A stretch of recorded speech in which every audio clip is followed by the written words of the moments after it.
nós oramos. Amém e amém. A famosa atriz Julia Roberts, ela disse que gostaria muito de voltar a ser apenas uma criança. Ela falou, porque quando eu era criança, eu esfolava os joelhos. E curar um joelho esfolado é mais fácil do que curar um coração partido. E nós sabemos isso. Um coração partido pode se dar por tantas razões, não é?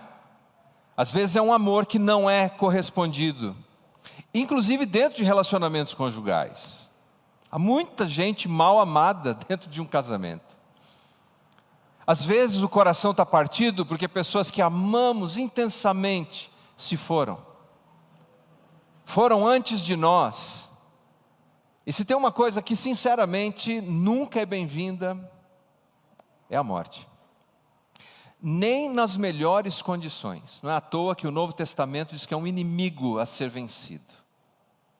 A gente sabe o que é ter um coração ferido, partido. Mas quem de nós, em outras circunstâncias da vida, em algum momento eu tenho certeza que você viveu isso, quando você não tem mais recursos, você olha na conta do banco, está sem dinheiro no banco, ou o seu negócio não está bom, e você diz assim, eu estou quebrado. Ou quem de nós, em algum momento da vida, já não apostou em alguém, ou em alguma expectativa, e diz assim, puxa, nessa daí, quebrei a cara. Alguém já quebrou a cara? Alguns já quebraram a cara. Os mais jovens quebrarão, não se preocupem. Ou num dia de trabalho árduo, pesado, e você chega em casa, olha para quem te recebe e diz assim, hoje eu estou quebrado. Estou moído, às vezes a gente diz, hoje eu estou moído. E talvez essa seja a razão de nós nos relacionarmos com tamanho interesse nesse livro do Antigo Testamento, que fala de uma cidade cujos muros estavam quebrados, as portas estavam queimadas. A gente se relaciona com isso, nós temos empatia com os muros que quebram, com as fendas, com o que se queima, com o que se reduz a cacos, porque não poucas vezes nós vivemos essa experiência. É por isso que a história de Neemias talvez nos chame tanto a atenção, porque ele é um homem numa missão, a missão de reconstruir o que quebrou, de juntar cacos, de pôr em pé novamente, de fazer funcionar o que já não funcionava, e nós nos sentimos atraídos por isso, por essa missão. Você sabe que Neemias faz parte do que nós chamamos de a última expedição, ou último êxodo daqueles que estavam na Babilônia, que regressou para Jerusalém. Lá no livro de Esdras nós aprendemos que o primeiro deles a liderar foi Zorobabel. Zorobabel foi com a missão de reconstruir o templo, reconstruir as estruturas sociais. E sabe quanto tempo, falando em números redondos, se passou de Zorobabel até Esdras? Pelo menos 80 anos. 80 anos depois tem que ir uma outra expedição com Esdras, porque as coisas ainda não estavam boas lá. E lá vai Esdras.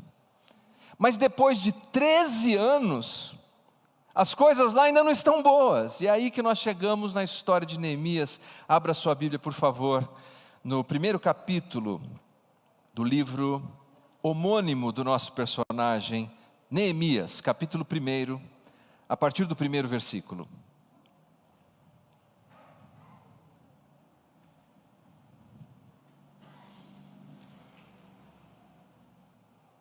Se você encontrou os presentes aqui, digam amém. Poucos, hein? Mas eles vão projetar. E você que está em casa, se achou, escreve amém. A palavra de Deus diz assim: as palavras de Neemias, filho de Hacalias, no mês de Quisleu, no ano 20º, estando eu na cidadela de Suzã, veio Hanani, um de meus irmãos, com alguns de Judá. Então lhes perguntei pelos judeus que escaparam e que não foram levados para o exílio, e acerca de Jerusalém. Disseram-me: os restantes que não foram levados para o exílio e se acham lá na província, estão em grande miséria e desprezo, os muros de Jerusalém estão derribados, as suas portas estão queimadas. Que notícia, não é? Hanani é irmão de Neemias e, ao que tudo indica, ele retornou para Jerusalém na expedição liderada por Esdras. E 13 anos depois, numa viagem que naqueles dias demorava 3 meses para ser feita, agora depois de 13 anos ele volta para visitar o irmão, para conversar sobre como é que estavam as coisas na Babilônia. E o irmão Neemias, até o nome dele já sugere as suas tradições, porque muitos naqueles dias recebiam nomes babilônios, por exemplo, Mordecai, por causa do deus Mardoqueu, Esther, uma palavra para estrela, mas uma palavra babilônica, mas Neemias não, Neemias é um judeu raiz, porque o nome dele significa Yahvé consola. É por isso que Neemias provavelmente está pensando lá naquela cidade santa, cidade de Jerusalém, e quando chega o irmão dele, ele não se contém. Pergunta como é que estão as coisas lá, e como estão aquelas pessoas, aquelas famílias que ficaram por todas essas deportações. E aí vem aquela notícia dura de se ouvir: os que ficaram estão em grande miséria. Mas veja, do trabalho de Zorobabel, pelo menos 80 anos, mais de 80, mas pelo menos 80, e ainda está ruim. Depois do trabalho de Esdras, 13 anos, e as coisas agora ainda estão ruins. O escritor Ray Stedman disse o seguinte: se Jerusalém for um símbolo das nossas próprias vidas, muitos de nós nos enquadramos nessa descrição. Você olha para a sua vida e vê lugares onde as paredes foram derrubadas. E já passou tempo. Já passou dias, meses, anos. E algumas fendas ainda estão lá. Alguns buracos ainda continuam ali. Talvez seja um abuso que você viveu. Um trauma que você carrega. E que pouca gente sabe disso, mas você carrega, você sabe. E quando você olha ali tem um buraco. Talvez seja uma traição, que ainda está ali, que ainda dói. Talvez seja um abandono, você foi vítima de um abandono. Talvez seja um pecado secreto, escondido, mas você sabe que há uma fenda ali. Talvez seja a perda de alguém, que dói, parece que aquela dor nunca vai. Você olha para algumas áreas da sua vida e tudo que você vê são cacos. E não importa, viu, se a gente é jovem, se a gente é mais maduro, a gente olha e fala, aqui está cheio de caco. Mas há um problema, porque nós aprendemos na vida a arte da negação. Sabe como é que funciona a arte da negação? Eu não tolero, não suporto aquela dor, aquele trauma, aquele problema, aquela ferida, aquele muro caído. Então eu finjo que ele não existe. Eu ajo como se aquilo não existisse. Eu entro nesse estado imaginário de negação da realidade. Então eu finjo que o meu casamento está bom, quando eu sei que ele não está. Eu finjo que a minha vida cristã está boa quando eu sei que ela não está. Eu finjo que eu estou no up, que eu estou para cima, quando eu sei que não estou. Eu finjo que eu estou saudável, como se a doença fosse desaparecer de mim, como um passe de mágica. Isso é uma espécie de terceirização da responsabilidade da minha dor para outro. É assim, alguém deve ter a responsabilidade de fazer esse negócio desaparecer, mas esse alguém não sou eu, então eu vou entrar nesse estado de negação.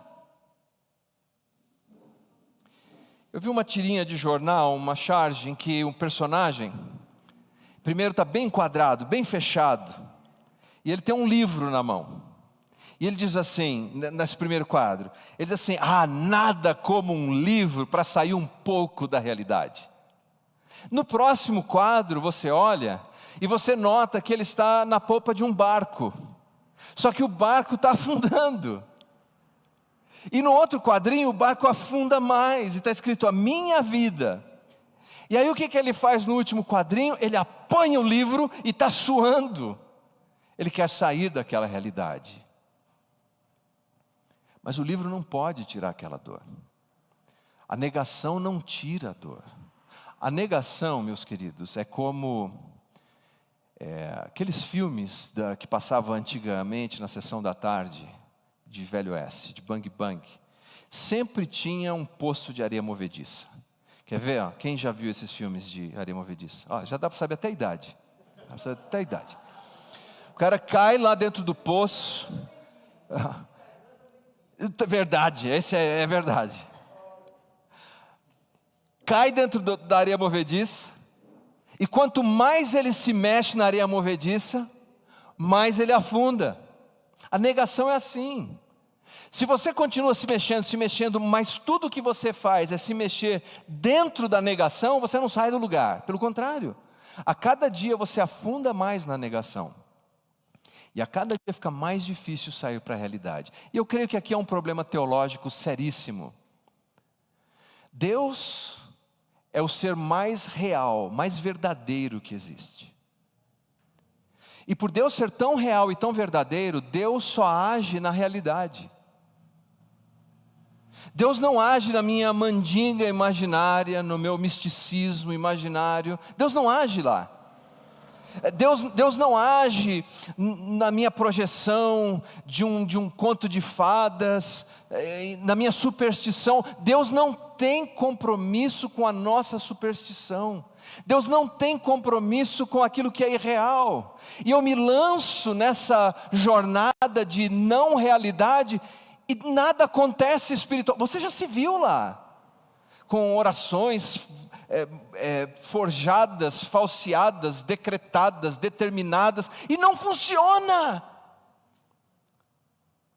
Porque o Deus verdadeiro atua naquilo que é verdadeiro, naquilo que é real, naquilo que está no tempo, naquilo que está na história. O Deus metafísico entra na nossa realidade. E você deve estar pensando, Leandro, o que tudo isso tem a ver com Neemias? O seguinte: quando Neemias perguntou para o irmão dele como é que está Jerusalém, como é que está o povo de Jerusalém, ele queria a realidade. Ele queria uma resposta sincera. Ele queria um diagnóstico preciso. Ele não queria uma abstração da realidade. Mas nós, meus queridos, eu temo que nós estamos tão acostumados com a abstração da realidade,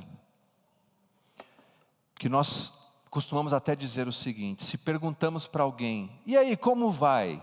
E a pessoa resolver contar, ela é considerada uma chata. Porque nós perguntamos como vai, mas esperamos que a pessoa diga o quê? Está tudo bem. Quando na verdade nem sempre é assim. E entramos e trocamos nessa jornada uma negação contínua. O primeiro passo para a mudança, para a reconstrução, é encarar a realidade. Essa é a minha dor. Veja só, versículo 4, capítulo 1. Tendo eu ouvido estas palavras, assentei-me e chorei, e lamentei por alguns dias. O problema é real, dói. Não se recolhe o luto, não se deve recolher a dor. O capeta é tão feio como dizem mesmo. Mas a boa notícia é que o livro de Neemias não é apenas um livro de muros caídos e portas queimadas. É um livro de restauração dos muros caídos, da troca, da substituição das portas queimadas. E é isso que nos anima. Então, o que fazer? Primeira coisa, me permita encorajar você: chega de negação.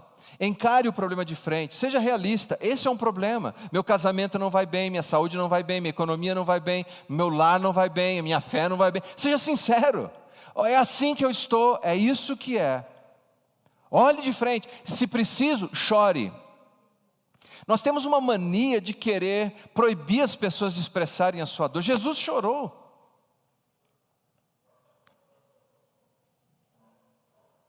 E mais do que isso, o mandamento bíblico, cristão, apostólico, não é dizer para o outro pare de chorar, mas é o quê? Chorai com os que choram. Então há um momento, e veja a intensidade de Neemias. Ele disse: olha, eu sentei, é mais ou menos como alguém que perdeu a força na hora que ouviu uma notícia tão ruim. Eu chorei e eu lamentei por alguns dias. Feito isso, agora não pare, vá para o próximo passo. O próximo passo que nós encontramos é o seguinte: Neemias pediu ajuda. Primeiro ele pediu ajuda de Deus. O texto diz assim, no versículo 4, na parte B: jejuando e orando. O Neemias olhou para o tamanho do problema, para a complexidade daquilo que estava diante dele. Afinal de contas, grandes homens, Zorobabel, Esdras, foram lidar com a coisa está do mesmo jeito. O que ele fez naquele momento? Ele falou com Deus. E se você ler a oração, nós não temos tempo de fazer isso, leia a oração dele. Veja como ele abre o coração. Ele entende que ele não tem o potencial suficiente. Ele entende que ele não precisa de autoajuda, ele precisa de ajuda do alto. Ele entende que precisa que Deus intervenha na sua história. E ele clama a Deus. Você sabe, uma das coisas que nós cometemos, um erro prático, é que nós vivemos uma espécie de deísmo hoje. O deísmo é um conceito filosófico teológico que diz que existe um Deus, mas ele não interfere na nossa vida. Quando nós não oramos, quando a primeira coisa que a gente faz não é orar pelo negócio. Você tem um negócio? Ore. Você tem um relacionamento? Ore. Você tem um desafio? Ore. Você tem um muro caído? Ore. Ore. Fale com Deus, rasgue o coração, diga para Ele o que você está vivendo.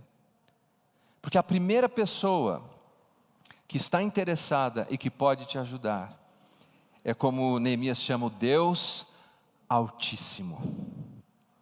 É o Deus Altíssimo que está disposto a descer e vir ao meu encontro, ao seu encontro. Mas depois de você falar com Deus, você deve falar com os homens. Você deve falar com as pessoas. Algumas vezes o nosso orgulho não nos permite. Como vai? Tudo bem. Neemias, no capítulo 2, no versículo 5, na parte B, ele conversa com o rei Artaxerxes. E ele diz: peço-te que me envies ajudar. Ele está pedindo ajuda. Quando ele diz assim, eu peço que me envie ajudar, ele não está só pedindo uma permissão para ir, um visto. Ele está pedindo que recursos estejam disponibilizados. Ele está pedindo que o apoio necessário seja viabilizado, para que ele possa ir para ajudar. Ele pediu a ajuda de Deus, e depois ele pediu a ajuda dos seus. Algumas vezes na vida não basta apenas você orar. Deus quer que você recorra a outras pessoas que estão à sua volta, que podem orar com você, apoiar você, e mais do que isso. Mas algumas vezes eu temo que nós somos orgulhosos demais. Orgulhosos demais para dizer que estamos enfrentando um problema que está fora do alcance do nosso potencial. Orgulhosos demais para dizer para alguém, olha, ora comigo. Orgulhosos demais para dizer, olha, me ensina como faz isso, eu não sei fazer. Mas o modelo de Neemias, o homem que reconstruiu as muralhas, fale com Deus, fale com os seus. No Novo Testamento nós aprendemos que devemos confessar as nossas necessidades aos santos, qualquer que seja. Ore a Deus e diga, Senhor, me mostra quem que pode entrar nessa comigo, quem que pode me apoiar, quem que pode me ajudar nessa jornada. E tenha certeza que Deus vai levantar as pessoas certas, como levantou para Neemias. Deus vai levantar para você. Deus levantou líderes, Deus sensibilizou esses homens. E aliás, Jesus, Deus homem, não precisou de uma ajuda para carregar a cruz? Precisou ou não precisou? Precisou. Simão Cirineu. Se até Jesus precisou de ajuda, como é que um Leandro da vida não precisa? Como é que você não precisa? Ser cristão é ter a capacidade de se fragilizar e dizer, eu estou precisando da tua ajuda. Eu achei tão lindo ontem que eu estou sozinho em casa esses dias, não vou entrar em todos os detalhes para não entediar vocês, mas um irmão entrou em contato comigo e falou: se quiser eu levo um almoço para você aí, hein? Eu achei tão gentil da parte dele. Se precisar de uma ajuda, me dá um toque que eu vou até aí. E terceira coisa que nós notamos aqui no texto, então a primeira delas é não negue a realidade, a segunda é busque ajuda, ajuda divina e ajuda das pessoas. E terceiro, tenha disposição de fazer parte da solução.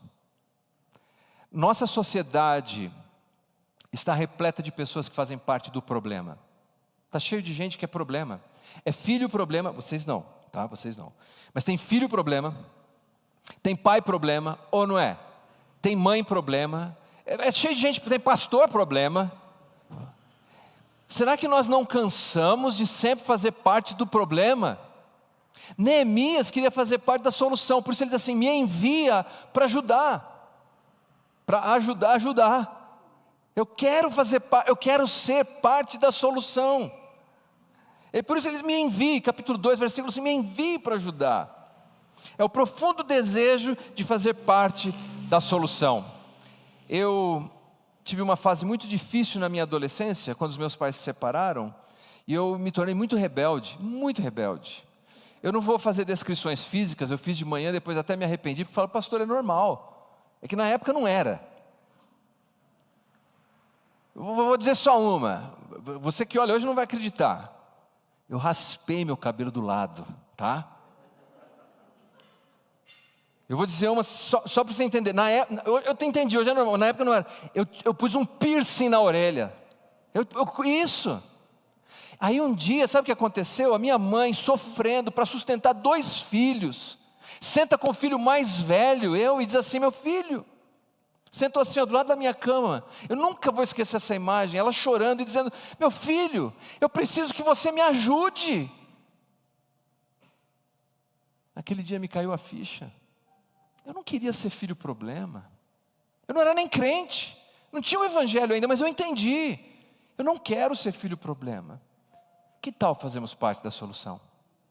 Não ser crente problema, não ser filho problema, não ser marido problema. Que tal fazermos parte da solução?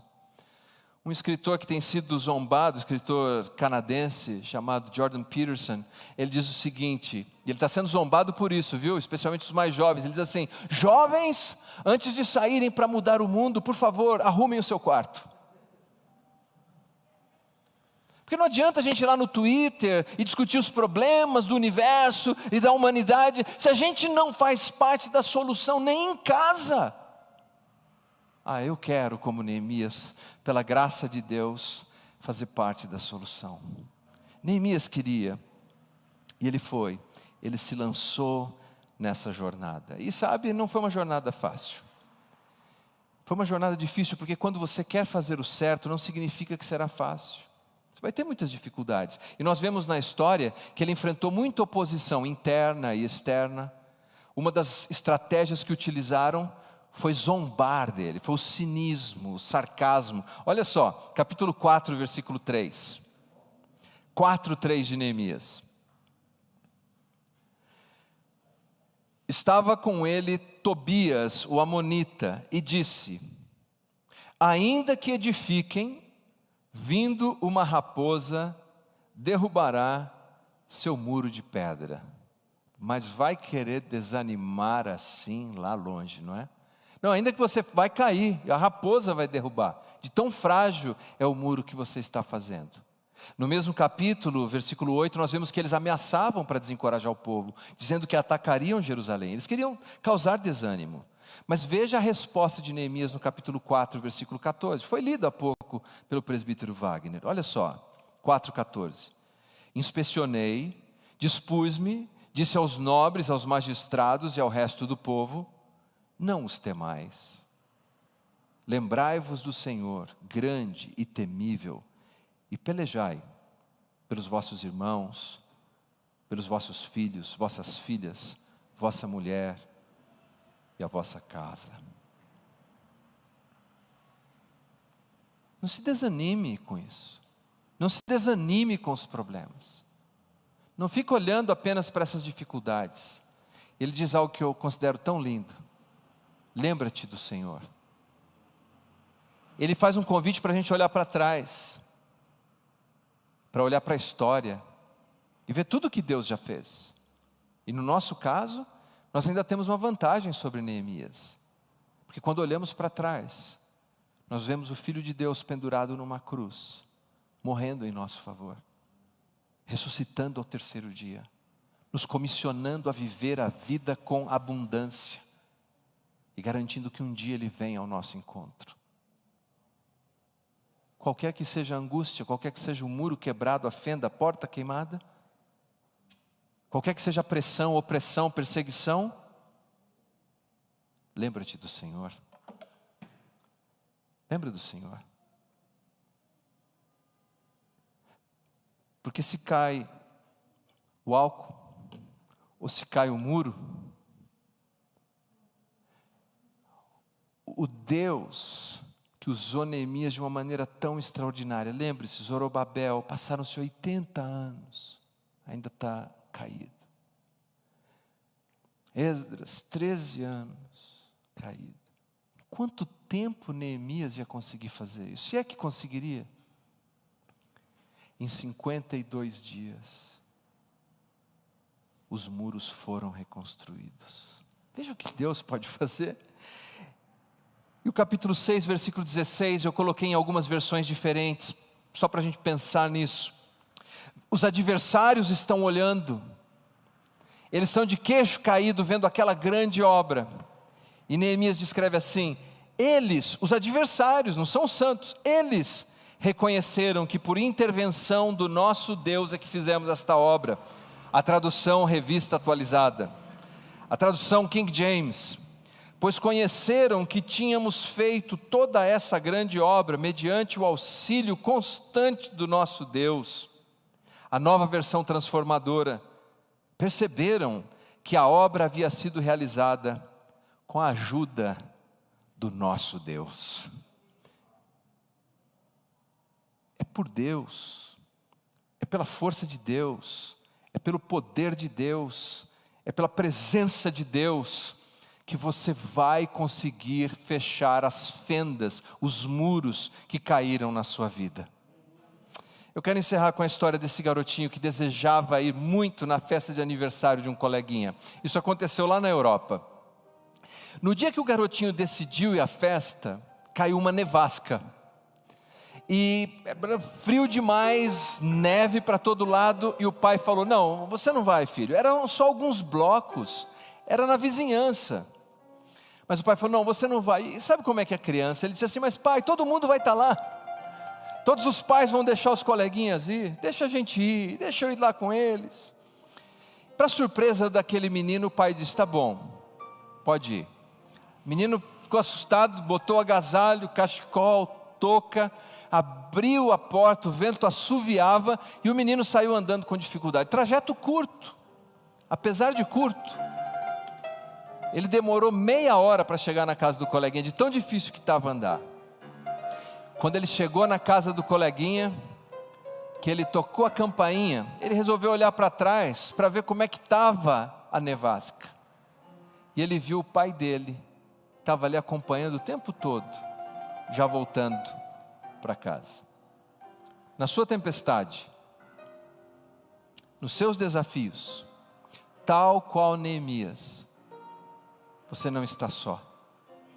O seu Pai Celestial está com você. E se Deus foi poderoso para de pedras refazer os muros de Jerusalém, ora, não fez Deus a humanidade do pó da terra? O que é difícil demais para o nosso Deus? Não negue o seu problema, reconheça a existência, olhe nos olhos dele, encare essa muralha caída e as portas queimadas, sem negação. Peça ajuda a Deus, peça ajuda aos seus, e diga: Senhor, a partir de hoje, eu quero fazer parte da solução. Vamos ficar em pé, vamos orar.